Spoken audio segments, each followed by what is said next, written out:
Pour comprendre le phénomène de la mort, il faut commencer par définir l'homme, ce que nous sommes réellement.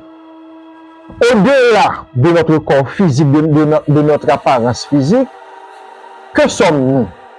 Qui sommes-nous?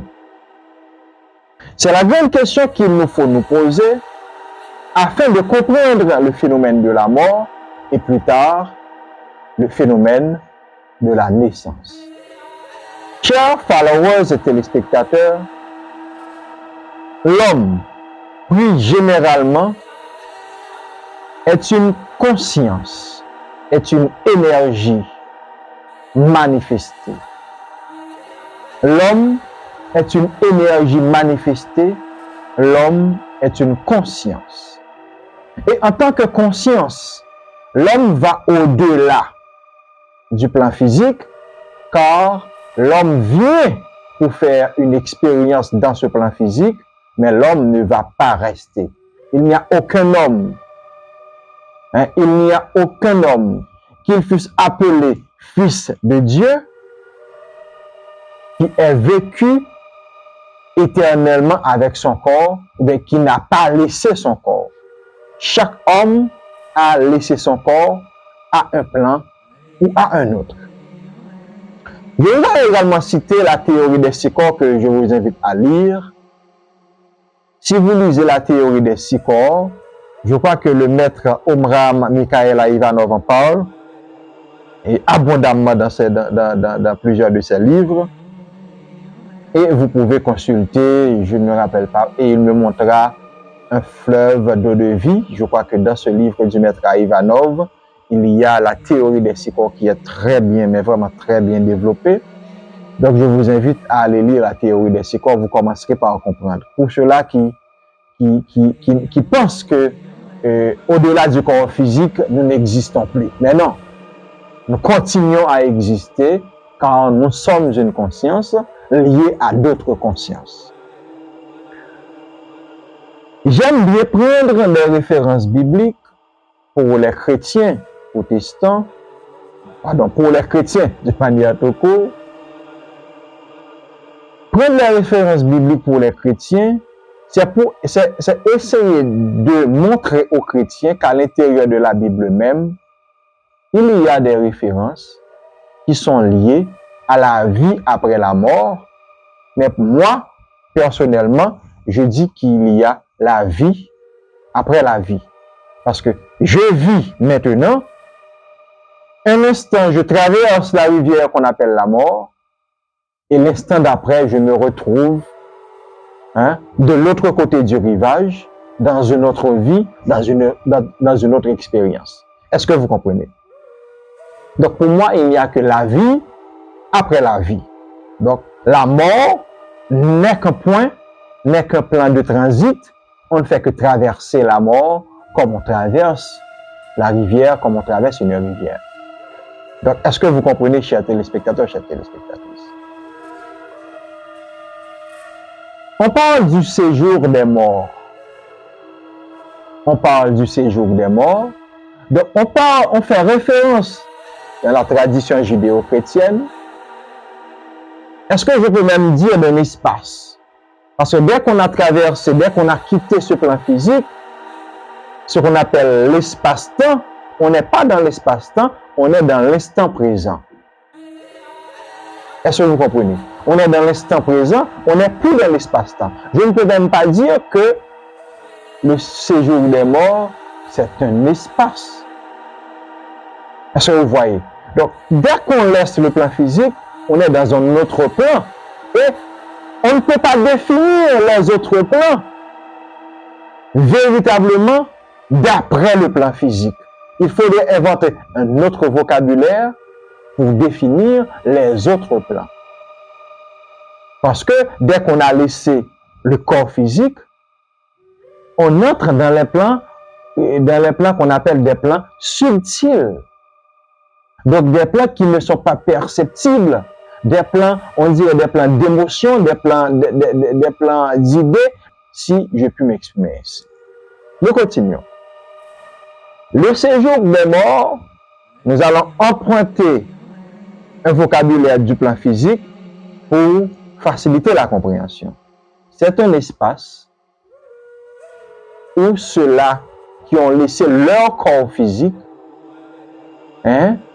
vont jusqu'à un certain moment pour attendre un quelconque jugement, pour attendre le retour du Christ, pour attendre le retour du Sauveur pour certains, et pour d'autres, c'est un espace où l'on va se purifier.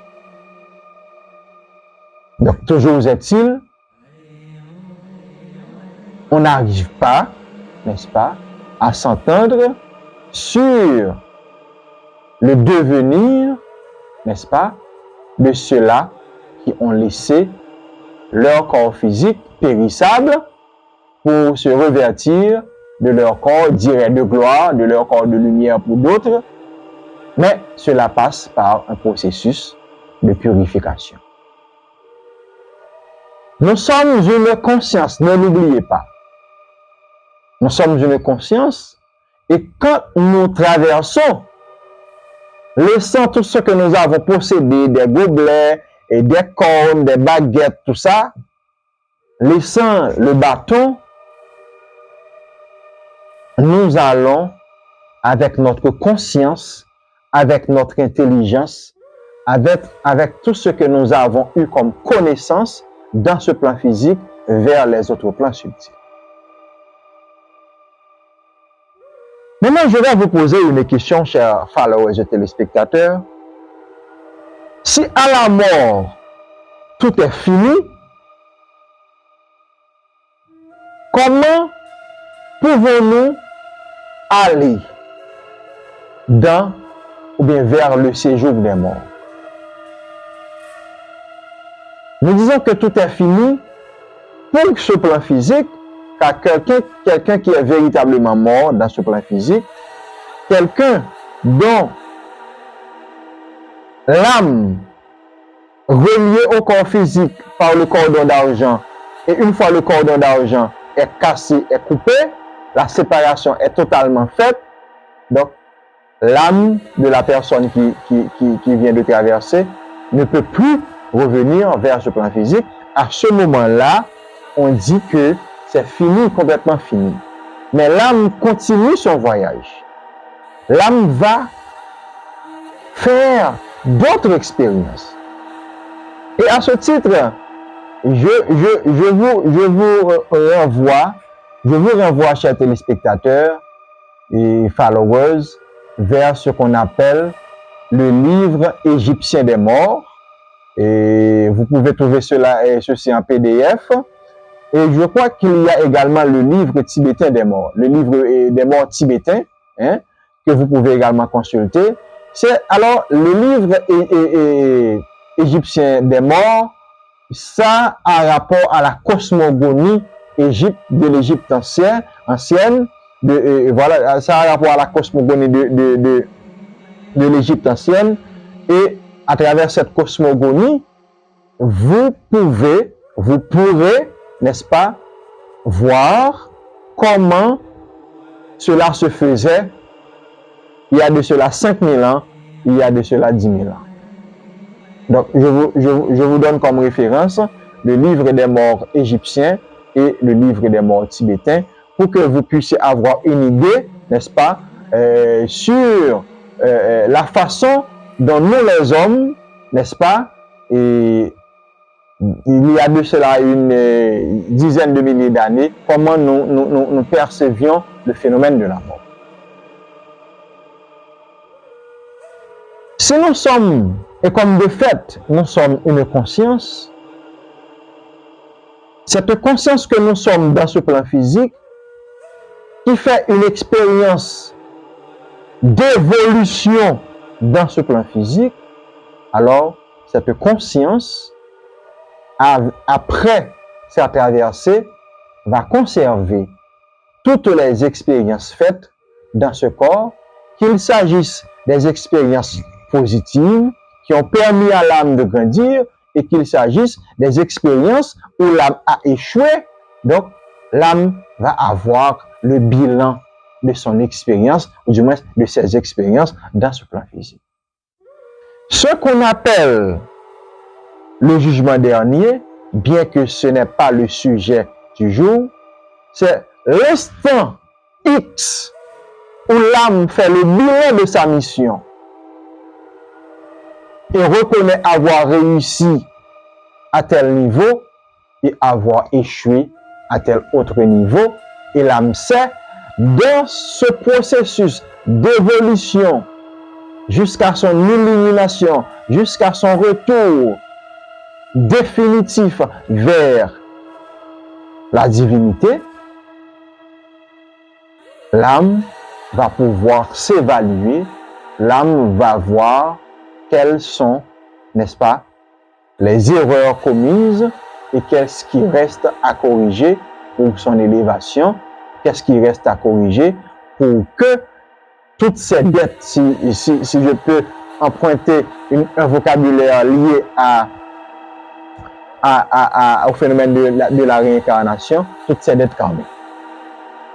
Donc, chers téléspectateurs, chères téléspectatrices, voilà en définissant l'homme, ce que je peux vous dire est un rapport à notre état actuel et notre état futur. N'est-ce pas? Nos grands-parents ont vécu, ont fait les expériences et à un certain moment, ils ont laissé ce plan pour retourner vers des plans les plus subtils, attendre éventuellement un retour. Mais entre-temps, dans toutes les familles, il y a des connexions qui se font.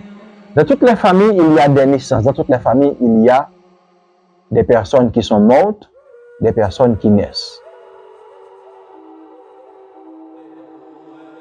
La naissance d'un enfant dans une famille n'est pas un hasard. Et le moment venu, tout cela, n'est-ce pas, qui vivaient leur vie tranquille, paisible, à un certain moment, ils savent tous, nous savons tous que nous devons laisser notre corps physique, n'est-ce pas, pour aller vers les plans les plus subtils, pour ne dire que cela. Pourquoi venir avec le phénomène de la mort aujourd'hui pour vous expliquer? C'est pour vous faire comprendre qu'au-delà de ce nom que nous portons, qu'au-delà de nos objectifs à atteindre, déjà atteints ou non pas atteints, qu'au-delà de ce que nous possédons, qu'au-delà de nos connaissances les plus étendues, ou du moins de nos ignorances les plus étendues, nous devons tôt ou tard regagner la demeure ancestrale. Pourquoi je dis la demeure ancestrale? Parce que, écoutez-moi bien, chers téléspectateurs et followers, quand nous mourons, les premiers à nous accueillir de l'autre côté du rivage, ce sont nos ancêtres. Ceux-là qui étaient du même sang que nous, qui sont restés connectés avec nous et qui, au moment de notre départ, viennent nous recevoir comme on vient recevoir un membre de sa famille qui vient de descendre l'avion. On vient nous recevoir dans notre vie comme on reçoit un nouveau-né dans cette vie. Est-ce que vous comprenez? On vient nous recevoir dans cette vie, dans l'autre vie, comme on nous reçoit dans cette vie. Quand quelqu'un a un enfant, n'est-ce pas, et quand une femme est tombée enceinte, une période allant jusqu'à 9 mois va passer avant que l'enfant puisse naître. Et quand nous sommes en train de terminer notre course, notre parcours dans ce plan, de l'autre côté, on sait que nous allons venir également. Et il y a des membres de nos familles respectives qui nous attendent de l'autre côté du rivage. Et surtout, c'est ceux-là à qui nous étions les plus attachés qui viennent nous recevoir. Donc, je vous explique ceci. On dit, comme le dit Hermès, ce qui est en haut est comme ce qui est en bas. Le microcosme est comme le macrocosme. Donc, chers téléspectateurs, téléspectatrices céphaloreuses, quand un enfant naît dans ce plan, ses parents le reçoivent. Hein? Quand quelqu'un de notre famille traverse de l'autre côté à faire le grand voyage, eh bien, il y a également des membres de sa famille qui le reçoivent de l'autre côté, ou bien des membres de sa famille qui le reçoivent de l'autre côté. Donc, voilà comment est le schéma. Voilà comment est le schéma de la vie, de la naissance et de la mort. La naissance et la mort. Quand nous naissons dans la matrice de notre mère physique, d'une femme, et quand nous traversons, nous entrons dans la matrice de notre corps global, qui est la Terre, et notre corps physique, n'est-ce pas, va se confondre à un certain moment avec la Terre, notre mère. Donc, la Terre est également une matrice, c'est la première des matrices, tout comme chaque femme porte en elle, n'est-ce pas, une matrice qui fait d'elle un être exceptionnel, car elle est la seule, n'est-ce pas, à pouvoir donner vie, à pouvoir faire grandir, évoluer l'humanité. S'il n'y a pas de naissance, on peut dire qu'à un certain moment, l'humanité va disparaître. Voilà pourquoi la femme tient une place importante. La femme tient une place importante dans la notion d'ancestralité, dans la notion de vie. Donc c'est la femme qui est responsable également de faire, n'est-ce pas, avancer les lignées. Par exemple, moi, je porte l'énergie de mon père, mais ma femme, à travers ma femme, je peux faire, n'est-ce pas, évoluer l'énergie de mon père, qui vient de mon grand-père, qui vient de mon arrière-grand-père, de mon arrière-arrière-grand-père. Tout cela se fait à travers la femme, à travers la matrice. Mais comme nous ne parlons pas de la femme, nous ne sommes pas en train d'envoyer des fleurs à nos chères femmes, mais quand même, je tenais à vous l'expliquer, parce qu'il fallait faire l'analogie entre la femme et la terre, n'est-ce pas? Entre la matrice de la femme et la terre qui est la grande matrice. Donc, chers téléspectateurs et followers, la notion d'ancestralité passe par les phénomènes de naissance et de mort. Aujourd'hui, je suis vivant dans ce plan physique. Dans quelques temps encore, je serai vivant dans l'autre plan qui n'est plus physique, dans les autres plans subtils.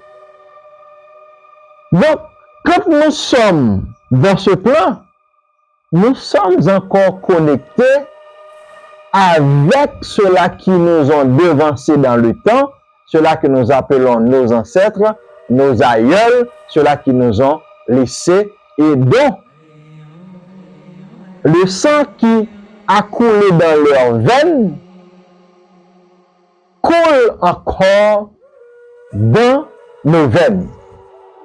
Il est important de se le rappeler, car on dit souvent que l'âme humaine circule à travers son sang dans le plan physique. Donc, il y a une partie de l'âme de mon père, héritée de l'âme de son père et de son arrière-grand-père, et jusqu'à des générations, et je dirais même immémoriaux, qui circulent encore en moi et qui vont continuer à circuler à travers mes enfants, mes petits-enfants, mes arrière-petits-enfants, comme je vous l'avais expliqué à la 5e édition de l'émission Connaissance. Nous avançons dans la compréhension de l'ancestralité à travers le phénomène de la mort et de naissance, les phénomènes de mort et de naissance, pour vous amener à comprendre que quand quelqu'un vous dit « Votre père qui est mort, c'est complètement terminé avec lui », je dis non. Votre mère qui est morte, c'est complètement terminé avec elle, je dis non. Ce n'est pas vrai. Étant donné que le phénomène de la mort est plus complexe à expliquer, et pour des raisons inavouées et inavouables, on ne veut pas vous expliquer cela, parce qu'en fait, si on devait vous expliquer à travers les religions dites révélées le phénomène de la mort dans sa globalité, dans sa totalité, alors il y a certaines choses qu'on ne pourrait pas vous exiger. Il faut comprendre, chers téléspectateurs et téléspectatrices, chers followers, l'émission Renaissance se démarque de la logique d'emprisonner, de la logique de contrôler les âmes humaines. Nous sommes de préférence dans une logique de réveiller les âmes humaines vers une compréhension de leur être et vers une compréhension de la vie tout entière. Je vous l'ai dit tout récemment, ceux-là qui ont compris et qui maîtrisent la notion d'ancestralité, ils ont pris le contrôle de ce monde. Ils sont les maîtres du monde. Aujourd'hui, encore, quand on vous parle de grandes familles, ces grandes familles ne sont pas nées aujourd'hui et ne sont pas nées il y a 50 ans. Ces grandes familles sont nées, ont été érigées, je dirais, à partir d'un événement quelconque, il y a de cela 300 ans. Mais si nous devons compter une génération contre 25 ans, dans 300 ans, ça fait 2 générations. Dans 300 ans, ça fait 12 générations, ça ne fait même pas 24 générations. 24 générations, ça fait 600 ans.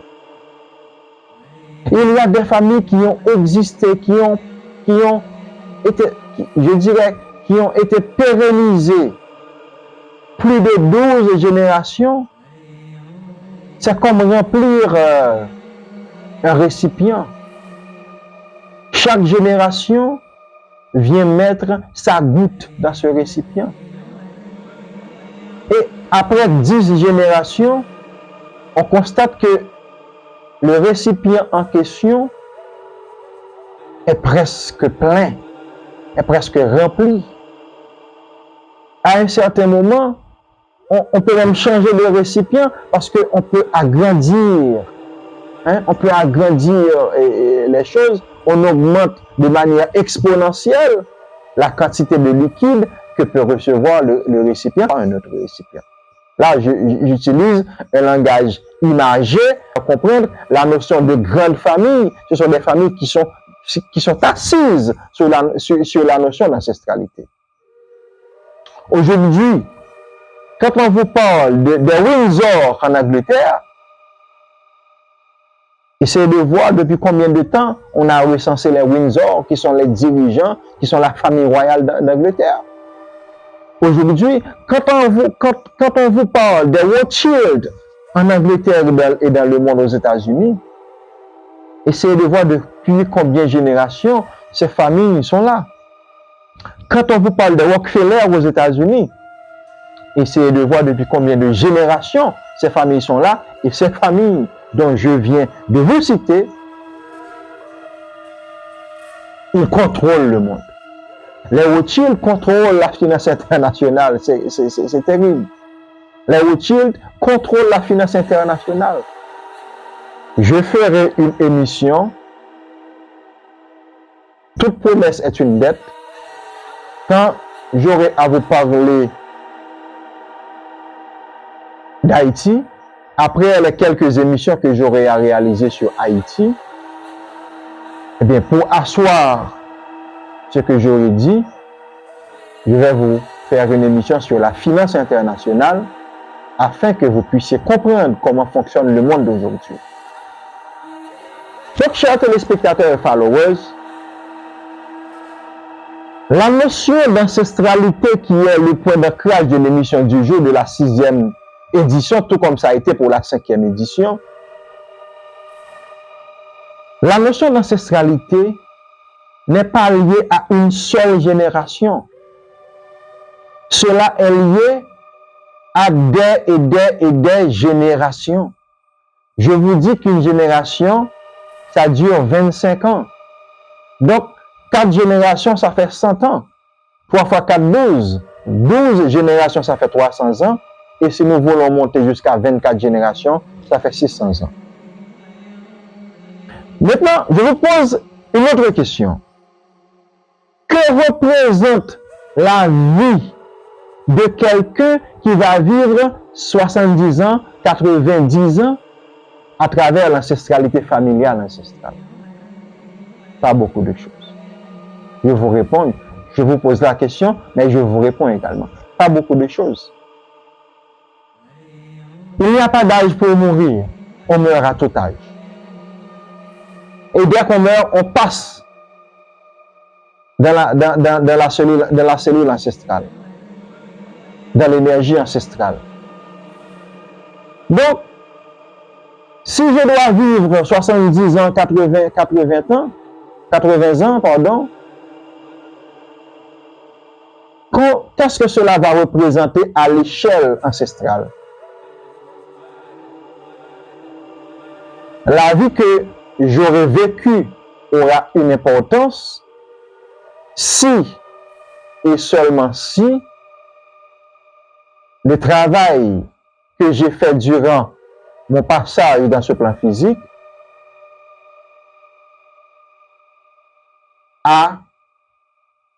alors si ce travail a été accompli dans le but de faire évoluer l'ancestralité, de faire évoluer nos ancêtres. Alors, de faire évoluer la chaîne ancestrale. Voilà le mot qui convient. Parce que l'ancestralité, c'est une chaîne qui part de la génération qui vit, n'est-ce pas? Et qui a son point d'ancrage dans des générations que nous ne pouvons même pas remonter à travers le temps. Essayez de comprendre cela. Vous qui êtes nés aujourd'hui, depuis combien de temps des familles... Alors, il y a le chien qui vient se coucher derrière moi pour réaliser l'émission avec moi. Il y a Dolly qui est derrière moi. Et j'entends le souffle de Dolly derrière moi, n'est-ce pas, Dolly? Et Dolly a croisé ses pieds pour écouter l'émission. Voilà, on continue. Et oui, quelqu'un qui vit 80 années, sa vie aura un sens si et seulement si cette personne a travaillé pour faire évoluer la chaîne familiale ancestrale. Si vous êtes venu ici, vous avez tout accumulé et que vous n'avez rien réalisé d'un point de vue spirituel, d'un point de vue familial, pour faire évoluer la chaîne familiale ancestrale, vous n'avez rien fait. Même si vous êtes millionnaire ou milliardaire, vous n'avez rien fait. Parce que, au moment de partir, toute la richesse que vous avez accumulée dans ce plan, toute cette richesse sera laissée pour des générations et bien des fois, la richesse accumulée a été laissée pour des étrangers qui n'ont aucun lien familial ancestral avec vous. Donc, le travail que vous êtes venu faire sur la terre, c'est d'abord un travail de purification de vous-même et un travail de libération pour vos ancêtres. Pourquoi je dis un travail de libération pour vos ancêtres? Comprenez bien. Quand je suis venu, à l'instant T où je suis descendu dans ce plan, je suis descendu avec ma mission de vie. Je vis, je ne sais pas, 50, 60, bon, j'ai déjà passé une cinquantaine d'années, 70, 80, 90 ans. Et au moment de laisser mon corps physique, l'instant de ma mort, l'instant T plus 1 de ma mort, qu'est-ce qui se passe? Je fais le bilan de ma vie en mourant. En traversant les plans, je fais le bilan, je vois se défiler le film de ma vie. Et à ce moment précis, chers téléspectateurs, je réalise que la mission que j'étais venu remplir dans ce plan physique, je l'ai ratée.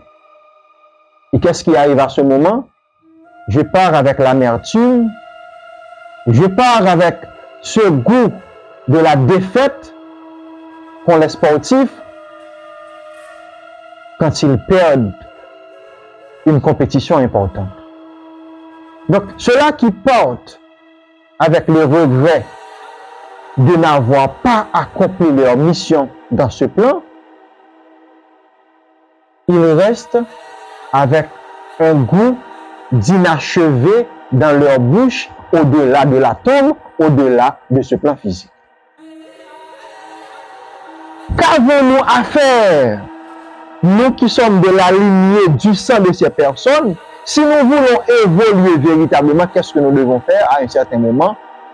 Nous devons nous purifier d'abord et ensuite, nous devons libérer l'âme de ces personnes parce que le travail que nous ferons ici dans ce plan, ce n'est pas seulement le travail, notre travail, mais nous devons faire quelque chose pour les aider à comprendre que à un certain moment, ils pourront revenir et pourront continuer le travail. Donc, nous avons un travail de libération, un travail d'allègement à faire pour toutes les frustrations, pour tous les objectifs non atteints, pour tout ce qui n'a pas été fait durant plusieurs vies pour des générations et des générations de nos ancêtres.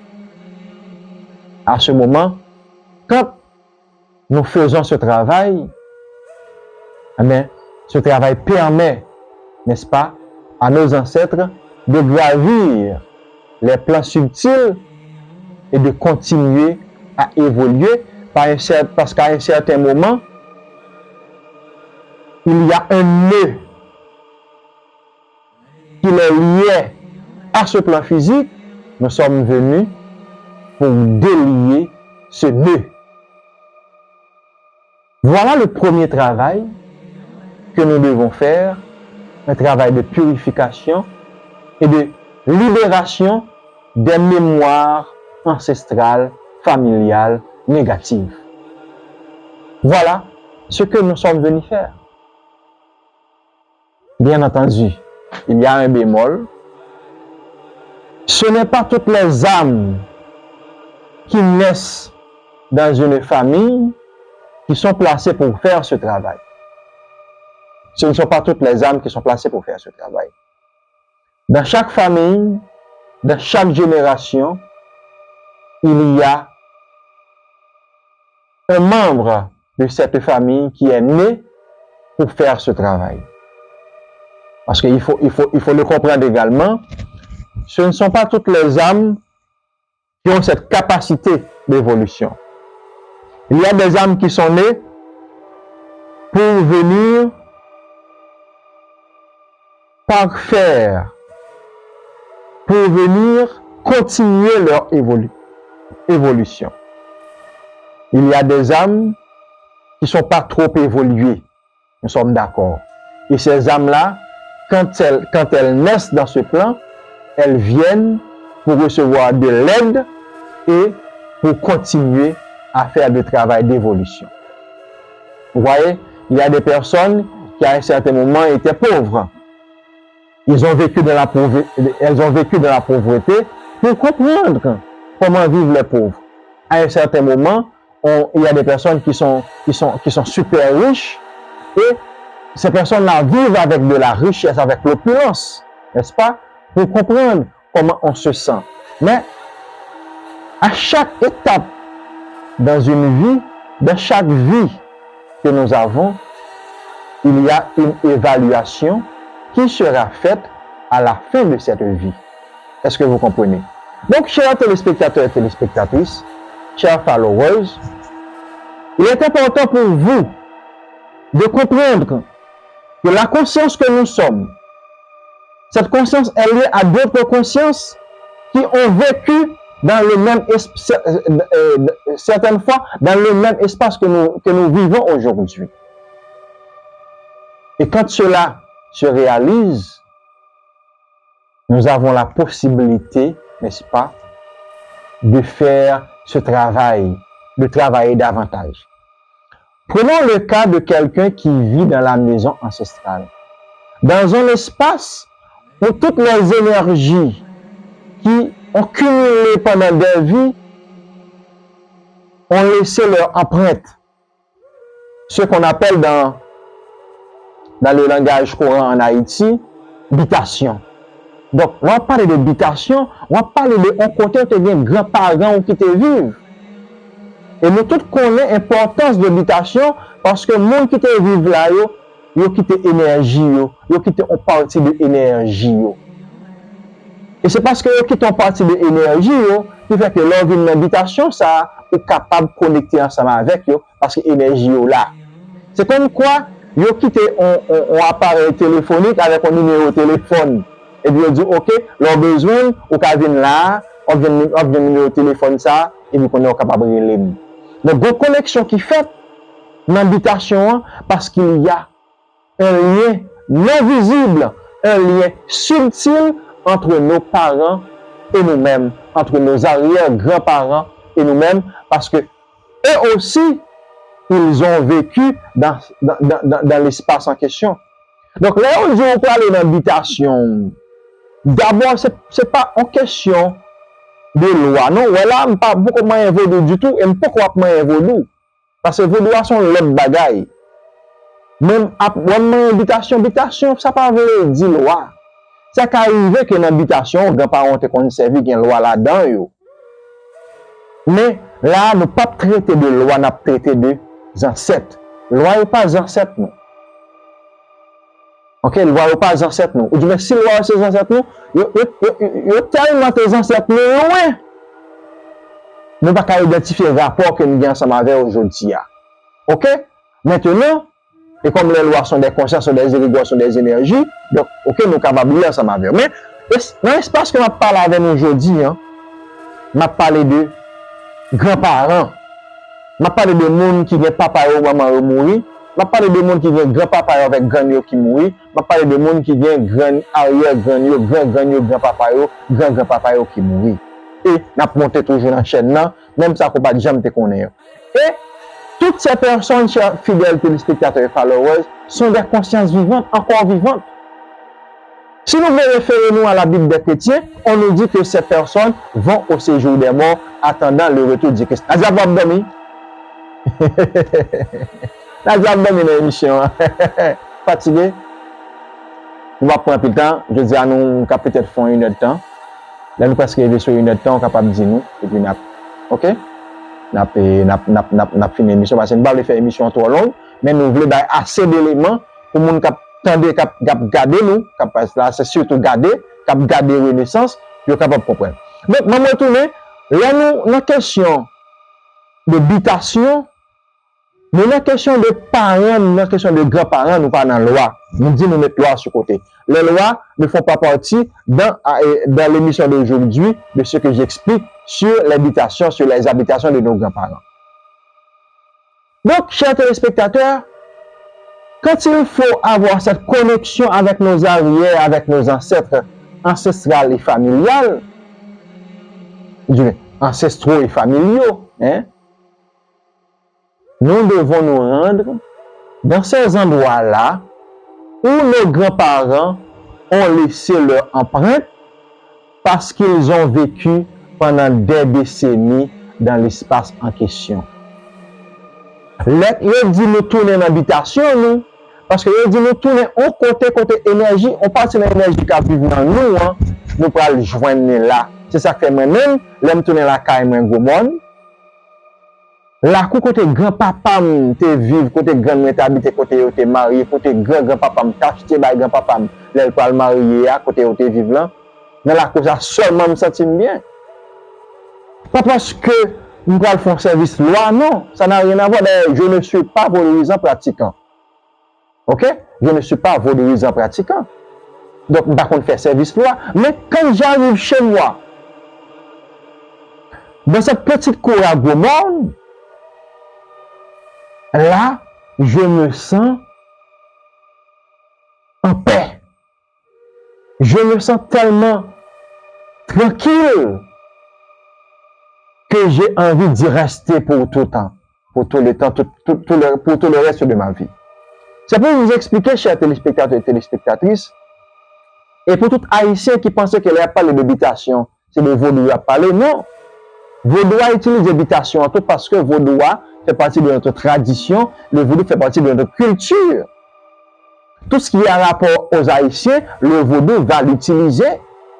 Mais quand nous parlons de la tradition, quand nous parlons de nos habitations, quand nous parlons de nos arrière-grands-pères, de nos ancêtres, nous ne parlons pas exclusivement du vaudou. Je ne veux pas dire que cela n'a rien à voir, cela a quelque chose à voir avec le vaudou, parce que le vaudou fait partie intégrante de nous-mêmes, mais à chaque fois que nous parlons de nos ancêtres, nous ne faisons pas automatiquement référence à un lien fait à travers le vaudou. Ça, je veux que nous soyons clairs là-dessus. Habitation, grands-parents, il y avait énergie qui était. C'est ça qui fait l'eau aller sur l'habitation. Même si je ne pas jamais te reconnaître, même si je ne pas jamais te voir dans la photo, un jour, pas étonné, ouais.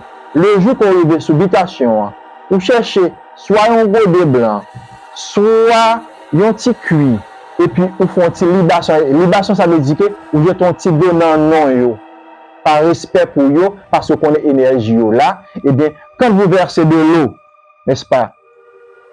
Quand vous versez de l'eau en l'honneur de vos ancêtres, qu'est-ce qui arrive? Vous établissez la connexion avec vos ancêtres. Pourquoi? Parce que l'eau que je viens de verser au nom de mes ancêtres, l'eau, à travers la physique, l'eau est un symbole fort de magnétisme. Donc l'eau attire. Vous comprenez pour qui ça? Pour son gros mystique, il faut qu'on connaisse bien. Ah oui. Pour son gros mystique, un gros ésotériste, il faut qu'on connaisse bien. Parce que, on n'a pas du magnétisme, mais en classe de philosophie, j'ai eu un cours de magnétisme. Donc, l'eau est le symbole du magnétisme et comme un aimant, l'eau c'est comme un aimant qui attire. Donc, quand vous versez de l'eau en l'honneur de vos ancêtres, en l'honneur, donc c'est dans la tête, chers téléspectateurs. Ne l'oubliez pas, je vous ai dit que l'univers est mental. Ce que vous pensez, vous le réalisez. Donc, qu'est-ce qui arrive quand je verse de l'eau? Je ne vais pas verser de l'eau. Si je verse de l'eau pour me débarrasser de l'eau qui est dans ce gobelet, ok, ça va. Mais quand je verse de l'eau avec l'intention de me connecter à mes ancêtres, qu'est-ce qui arrive? Alors, je suis connecté à mes ancêtres.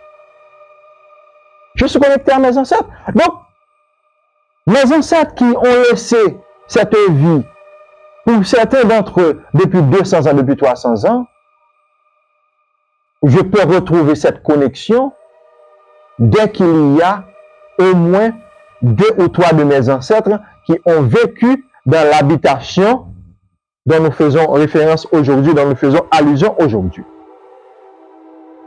Donc voilà l'importance de retourner chez soi. Voilà l'importance, chaque année, de retourner, c'est pas vrai, dans sa maison paternelle, dans sa maison maternelle, pour se ressourcer. Voilà l'importance. Et quand nous vivons une situation qui nous empêche de nous connecter, de nous rendre dans ces habitations-là, nous devons tôt ou tard nous arranger pour corriger cette erreur, parce que c'est une erreur de ne pas pouvoir se rendre dans ces habitations. Mais dis-nous qui ça? Même si nous ne jamais te connaître grands-parents mieux, mais une fois que nous en possession de connaissances, que grands-parents mieux, même si ils mourent, conscience à vivre toujours. Donc énergie était vivant. Donc énergie bon reste dans l'énergie qui était côté qu'on vivre là. Donc si nous avons besoin de parler avec eux, si nous avons besoin de jouer une connexion ça, on s'en bagaille fait pour faire de l'autre deal. Quand nous chita en bas pe calbas côté yo te kon chita toi et puis me jette un petit de l'eau. Et puis nous chita là pendant une heure de temps méditer. Mais je parle, non, si vous voulez parler, c'est tant mieux. Parce que la parole est une vibration qui doit produire ses effets. Donc voilà, chers téléspectateurs, téléspectatrices, l'importance, n'est-ce pas, de se connecter à ses ancêtres, parce que ces ancêtres, ou bien nos ancêtres, sont des consciences encore vivantes au-delà de la tombe. Maintenant, si vous voulez écouter ces colporteurs qui vous disent, une fois que la personne est morte, c'en est fini avec elle, bon, cela vous regarde. Mais il y a également une autre question, je vais avancer un petit peu dans la notion de la mort aujourd'hui. J'aimerais poser cette question, je l'ai déjà posée à plusieurs émissions à la radio, et je la pose encore aujourd'hui à l'émission Renaissance. Et je pose cette question à tous ceux-là qui pensent que une fois qu'on est mort, on est fini. Je pose cette question à tous ceux-là qui disent qu'on ne doit pas prier pour les morts. Parce qu'une fois que la personne est morte, nous sommes séparés de cette personne totalement. Moi, je vous pose la question. Si vous avez la réponse, je serai content de l'avoir à travers les pages TikTok ou Facebook, ou bien YouTube, de R9 Web Media à travers l'émission Renaissance. Si, à condition, si une fois que mon père est mort, je suis totalement séparé de lui, quelle importance a la cérémonie des funérailles? Si une fois que nous avons une famille qui mourit, tout le bagage fini net, expliquez-moi pourquoi ça m'oblige à chanter funérailles. Là, vous avez des oiseaux qui mourent, vous avez une voyer le jeter, chien manger, bien chat manger. Pour qui ça m'oblige à chanter funérailles, il y a un monde qui mourit. Moi, je prends corps à mettre dans la morgue. Les grands-papas me mourir, ça me peut-être 4 ans. Il n'y a pas de morgue à l'époque Gomon. Il était débarrassé à la net, il mettait M. Chita dans une petite chambre. Il mettait le coucher dans une petite chambre par derrière, il mettait un bon mâchoire pour lui, il couvre, il m'arrêtait des hôtels, il couvre. Si mon dépassé derrière, il me moi coucher. Pour ça, mon n'a pas de mourir qu'on y a, et pour tout point, jeter le long tour et pour finir. Pourquoi nous devons dépenser de l'argent? Certaines fois, nous empruntons de l'argent pour chanter les funérailles. Et puis, vous me dites que il n'y a aucun lien entre la personne qui est morte et moi-même qui est encore vivant. Eh bien, si tel est le cas, nous ne devons plus chanter les funérailles, nous ne devons plus amener les cadavres à l'intérieur des églises, quelles que soient les églises chrétiennes. La personne est morte, ok, on cherche une boîte, on met la personne dans une boîte, et puis on va quelque part dans un cimetière, on enterre la personne tout bonnement. Pourquoi vouloir chanter les funérailles? J'attends vos réponses et moi je vais continuer. Il est important, chers téléspectateurs et téléspectatrices, de chanter les funérailles d'une personne qui est décédée.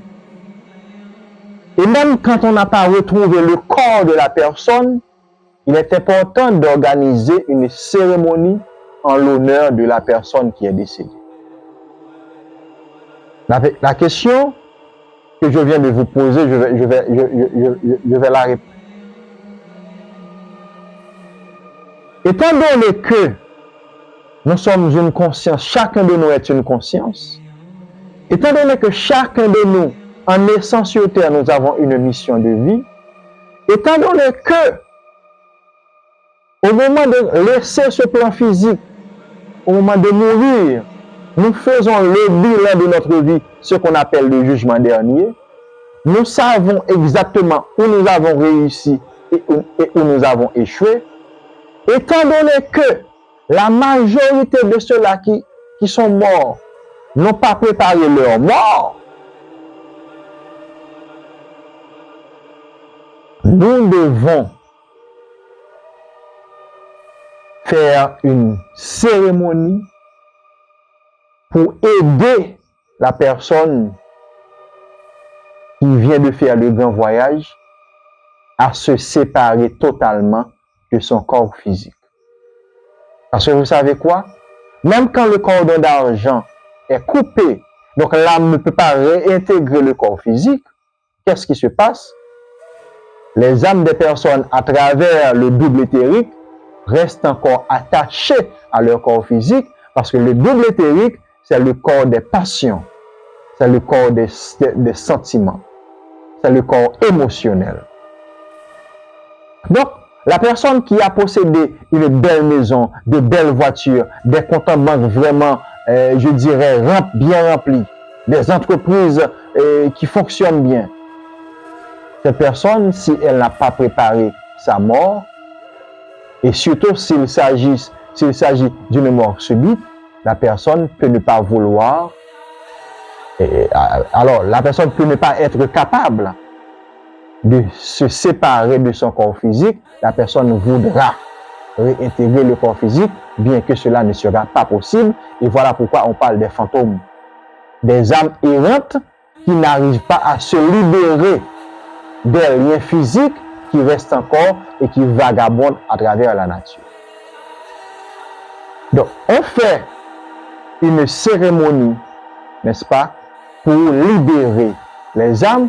Et s'il vous plaît, au moment des funérailles, ce n'est pas le moment de se remémorer les vices, les défauts de la personne qui a disparu. Non. Au contraire, c'est le moment de se rappeler des bonnes actions qu'avait posées cette personne afin de libérer la personne, pas vrai, afin d'envoyer des énergies positives qui pourra aider à la personne de se libérer. Voilà le pourquoi des funérailles. Avec ou sans le corps physique, on réalise une cérémonie pour détacher définitivement l'âme de la personne de son corps physique. Et pour libérer également l'âme du double éthérique. Donc il y a deux opérations qui se réalisent. La personne en mourant vient de laisser son corps physique, mais à travers le double éthérique, la personne reste encore attachée à son corps physique. Donc on fait une cérémonie pour libérer totalement l'âme de la personne du corps physique et du double éthérique. Ce faisant, l'âme pourra entrevoir la lumière, l'âme pourra être reçue dans la chaîne ancestrale et familiale. Vous voyez? Donc, il était important pour moi, chers téléspectateurs et téléspectatrices, de vous parler du phénomène de la mort aujourd'hui, n'est-ce pas? De vous parler du phénomène de la mort pour que vous puissiez avancer dans votre compréhension de l'ancestralité. Je vais continuer, n'est-ce pas? Je vais continuer à vous parler d'ancestralité sur d'autres formes, mais il était important de parler de la naissance, parce que quand un enfant naît, quand quelqu'un est né dans une famille, cette personne est venue pour accomplir une mission de vie. Tout dépend du niveau d'évolution de l'âme de la personne qui vient de naître. La personne a une mission de vie. Et je vous l'ai dit, dans chaque famille, à une certaine période, il y a une âme évoluée qui est envoyée pour aider la famille à gravir les plans subtils, à évoluer davantage, à voir la lumière beaucoup plus facilement. Donc c'était pour moi un plaisir de vous parler d'ancestralité à travers le phénomène de la mort. Maintenant, si vous arrivez à comprendre le phénomène de la mort, si vous arrivez à comprendre ce phénomène que j'appelle la vie après la vie, alors nous pouvons continuer à vous parler d'ancestralité afin que, ensemble, nous puissions construire une ancestralité forte, nous puissions construire des énergies qui peuvent nous porter à des évolutions spirituelles certaines. Je pourrais prendre d'autres exemples, n'est-ce pas, concernant la Bible et et d'autres traditions. Par exemple, dans le vaudou, on dit que quand une personne est morte, la personne va sous l'eau. Je vous ai dit que l'eau, c'est le magnétisme, mais l'eau, c'est l'eau de la purification. C'est un symbole de purification très fort, l'eau. On dit qu'on va dans le séjour des morts, on va dans le Sheol. Chaque tradition explique le phénomène de la mort d'une façon. Mais aujourd'hui, je viens de détailler pour vous le phénomène de la mort à travers la chaîne familiale ancestrale afin que vous puissiez comprendre le travail que chacun de nous doit faire pour continuer à évoluer à travers cette vie, mais évoluer à travers la chaîne ancestrale familiale. Je vous dis bonsoir. Ça a été pour moi un plaisir de vous entretenir ce soir sur le phénomène de la mort. Il y a 2 ou 3 émissions de la même durée que je pourrais faire à vous parler de la mort parce qu'il y a des cachets dans le phénomène de la mort que je n'ai pas exploré ce soir avec vous. Cela viendra au fil du temps, peut-être, et dans une émission que j'aurai à réaliser, je ne sais pas, pour la fête des morts, je pourrais vous parler davantage, n'est-ce pas, du phénomène de la mort. Mais pour les besoins de la cause, pour les besoins de l'ancestralité familiale ancestrale, pour les besoins de l'émission Renaissance, nous avons jugé nécessaire de vous parler du phénomène de la mort afin de pouvoir avancer, tout comme j'ai jugé qu'il était nécessaire de faire une émission sur le concept de vérité, qui est pour moi l'une des plus belles émissions que j'ai réalisées. Donc, si vous n'avez pas encore regardé l'émission sur la vérité, je vous invite à regarder l'émission sur la vérité. Pour moi, c'est le point de départ de toute compréhension spirituelle, de toute évolution spirituelle. Bonsoir, c'était avec vous le patriarche Fégens Similien pour la présentation de l'émission Renaissance du jour et avec moi, Nadia Bernot pour les manœuvres techniques. J'espère que l'émission vous a plu. Espérons vous retrouver prochainement pour la 7e édition. À très bientôt.